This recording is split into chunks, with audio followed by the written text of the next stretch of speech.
I-5 drive. I wasn't gonna make one, but a video of it. I wasn't really sure what I was going to talk about, and then I just heard of some sad news, but actually I have a story to relate about it. And I just heard that Greg Biffle and his family, I guess, I haven't seen the report, but they died in a plane crash today. It's like, what? I went to high school. He sat behind me in a CWP class in 12th grade, Mr. Webb's class. He failed me in, which made me a half a credit shy for getting my diploma.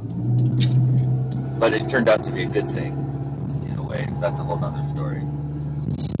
Oh, my muffler's nice and loud, too, this time, so hopefully it's not too loud once I'm up to speed. Shouldn't be. Yeah, so there's a lot of traffic.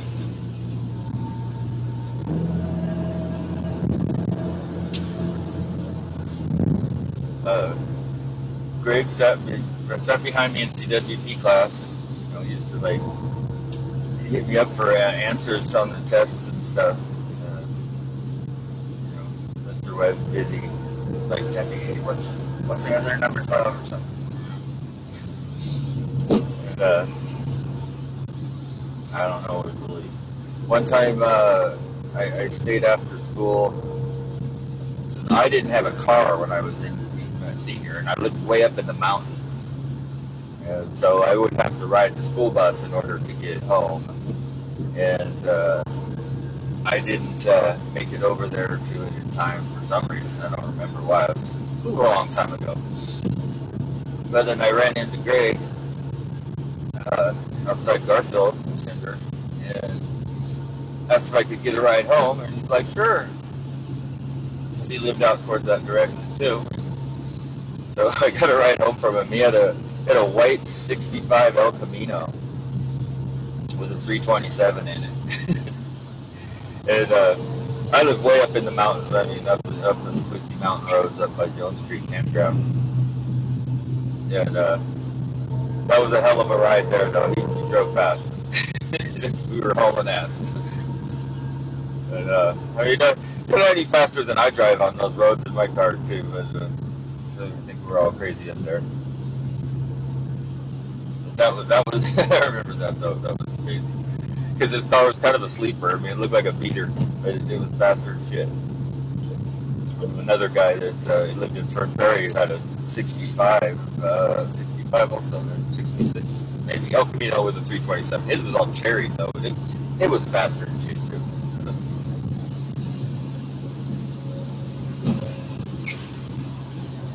And let's see. So, in high school, believe it or not, I wasn't the most outgoing and sociable person. Not that I was antisocial. I grew up in a very rural and limited environment as far as the amount of people around and stuff. My young childhood, I spent a lot of time, just on my own, really. With my mom and maybe a couple relatives, but not in the city or anything. We lived out in Carson, Washington. So it wasn't just the country, it was past the country, up in the mountains, past the country. And that translated into me not getting socialized real extensively growing up. And in high school, I moved around to a lot, and actually I ended up going to Camas H.S. my senior year after spending 2 years at Fort in town, and where I knew some people and was starting to, have some friends there, 10th and 11th grade. But then as the year's about to start, and I've already made the football team at Fort, we moved out to Camas, so that's how I ended up out there. Anyway, At the end of the school year, senior year, the senior party was at Greg's house, and or at his parents' house. They lived out, I don't know what it'd be, near past Hawkinson, in between Hawkinson and Camas. And he was very gracious to me, because he was pretty popular. That's why the senior party would be at his house, a lot. But I was new to the town. I didn't really know anybody other than my friend Jerry. And I'm trying to remember, yeah, Jerry came to that party. Okay, and he had some. I would, yeah. But and Greg was a really cool guy, actually. As far as you could tell that I wasn't really, that socially smooth or anything, and he was just nice to me in that regard, and introduced me to somebody or whatever, just in passing. I remember that. I think we left the party a little early. I didn't really drink, and I didn't like to drink, so there was a lot of drinking going on. And I had never even done any drugs ever at that time, so, kind of nerdy, I guess you might say, according to other people's standards. But, that was one of the other things. And I had a race car for a while. I always wanted to go racing, but I couldn't get anybody I knew to help me with that endeavor. I'm 18. I had the Sandy Bar Flea Market number 19 race car that I got from Mike Swearingen, and I got it running, and didn't have the money to get over there and get my license for Portland Speedway, which is no longer there. They took all that stuff out. They've been getting rid of all the things there are to do around our area. It's like there'll be nothing but the internet and that's it. Pretty soon. Anyway. So I'd go over and watch races at Portland Speedway from time to time, and back in the day. But and then Greg, he went from late models, I think it was, to the trucks. No, he went from the stock cars to the late models, and then was raced a couple of years, and then he went to the truck circuit, and that was really highly promoted for quite a while. I was like, wow, somebody I went to school with is famous now, and rose up pretty quickly. I think he drove the Army truck or something like that, when the truck series started, something like that. Number 16 though. And so time goes by, and in 2007, my kids' mother, one of the mothers of my children's, moved to Las Vegas with her family.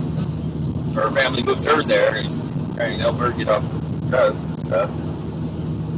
I was clean and sober at the time. We'd parted company, but I wasn't going to be that far from my kids. I spent time with them, every weekend or every other weekend at least. And we did stuff all the time when they were littler. And so we moved to Vegas, and I lived there for a year. And during the year when I was living in Vegas, the tour came around. I think it was NASCAR, or it might have been the trucks at the time, but I think it might have been NASCAR. And Greg was in town with other racing legends, and they were at the Ford dealership signing autographs. And it was right down the road from where I was working at, and they were going to be there till 5 or something, and I got up at 4:30.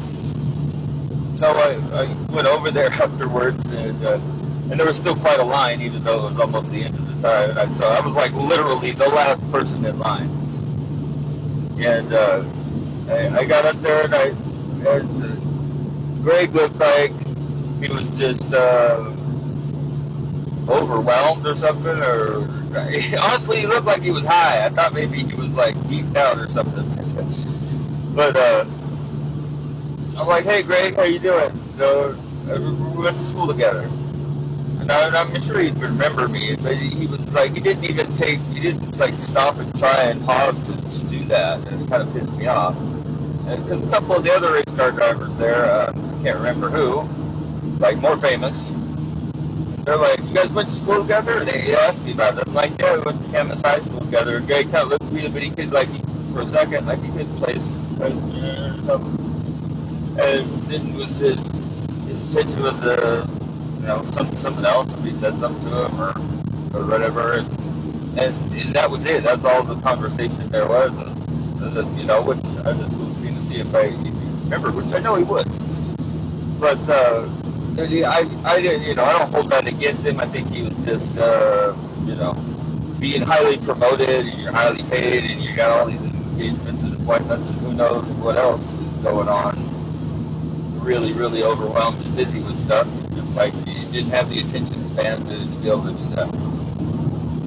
It kind of bummed me out, but I was, it's like, well, I don't know how I would respond if I was suddenly thrust into the limelight so much like that and overwhelmed stuff. I might, there's a lot going on. It could slip his mind.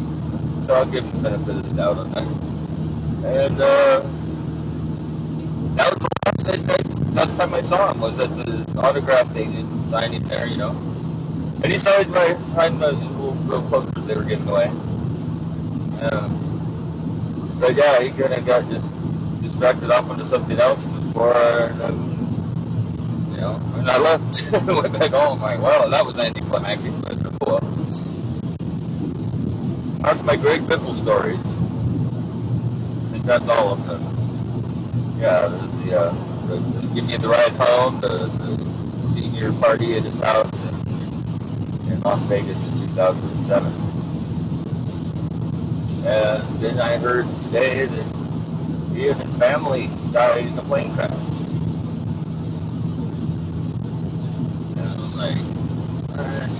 The planes hardly ever crash. I mean, come on. The odds that your plane is going to crash are very slim.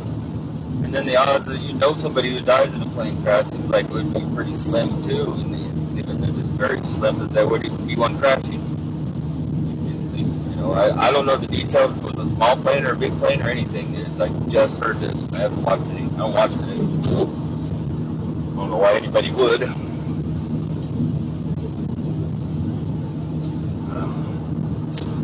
But,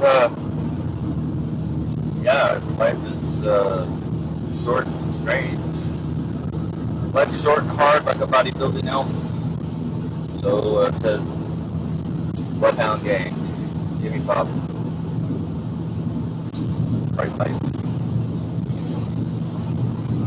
Shoot. There were some other subjects I was thinking of speaking on, but that kind of slipped my mind now. I guess I'll just call that good for this one. If I can manage to end the video here without crashing the car. I think I can. Whoa, even unrelated.